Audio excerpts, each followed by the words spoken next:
Bonjour, je m'appelle Franck Morance, je vis et travaille au Parc Arès.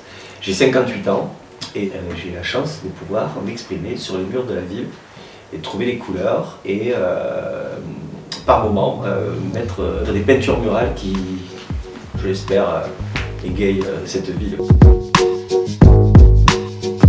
Depuis 6 ans, je travaille au Parc Arès pour remettre en valeur le patrimoine architectural de la ville par la couleur. J'ai réalisé pas mal de peintures que vous pouvez voir au bord des routes, dans des lieux publics aussi, des lieux privés, des restaurants, des maisons de particuliers, mais beaucoup à l'extérieur. Ma passion pour la peinture, elle vient du dessin. Au départ, je voulais faire de la bande dessinée. Je ne me rappelle pas ne pas avoir dessiné. Comme j'ai évolué dans un quartier de Perpignan qui s'appelle le Moulin à Vent, avec ces grands murs blancs et que j'ai vu se construire, j'étais là depuis presque sa création, j'ai eu comme une sorte de vision, j'ai toujours vu des peintures sur ces murs. Et je crois que c'est ça qui m'a un peu inspiré, comme des pages blanches. C'est ce rapport entre la cité et l'homme qui m'a intéressé. C'est une sorte de labyrinthe du vécu. Travailler sur le mur, c'est travailler sur la paroi du labyrinthe. Hein. C'est un peu décoder le quotidien des gens. Michel-Ange, c'est quand même un papa quand même.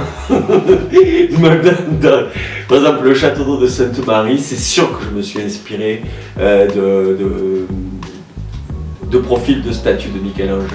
Je trouve qu'il est d'une pureté tellement fantastique. Le Parc Arès, c'est la première porte méditerranéenne sur la Catalogne. Et donc, quelque part, on peut aller vers le surréalisme, on peut aller vers le cubisme, on peut aller vers le fauvisme, on a quelque part la légitimité pour ouvrir notre destination. Donc il fallait redonner cette fraîcheur qu'avait Candilis quand il a créé le Parc Arès. On a pris l'option de partir sur le blanc, augmenter des couleurs des barques catalanes.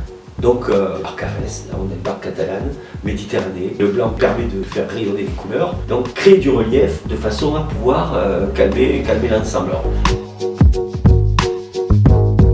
Au départ, il y a la résidence du port. C'est la première résidence sur laquelle il m'a été donné de travailler.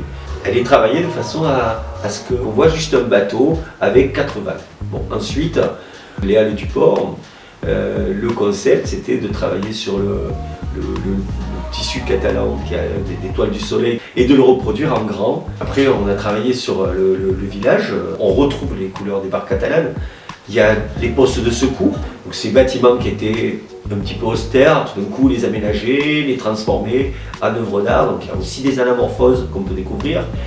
Et puis tout le quartier qui est le village nouveau, là ça a démarré par les HLM de la Pinède. Je me suis amusé à peindre les petits arbres qui sont en bas. Je leur ai donné comme s'ils avaient une ombre, et ces ombres de pin sont comme une présence de la Pinède qui n'existe pas.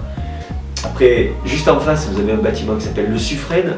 Tout le jeu va de réaliser une peinture murale ponctuelle pour animer une façade qui va être une sorte de parade, comme ça, une fleur qui sort sur le bâtiment.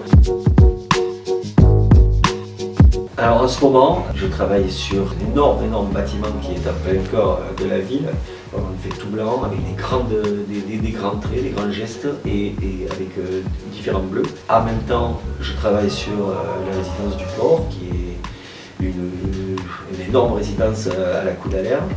Je travaille sur les jardins du rivage. On projette pour le printemps prochain une autre anamorphose sur l'allée des Arts. Il y aura certainement une anamorphose aussi au sol qui va se passer dans cette résidence vers la coude à l'air, sur une petite place qui s'appelle la place Sombrero. Voilà en gros les projets.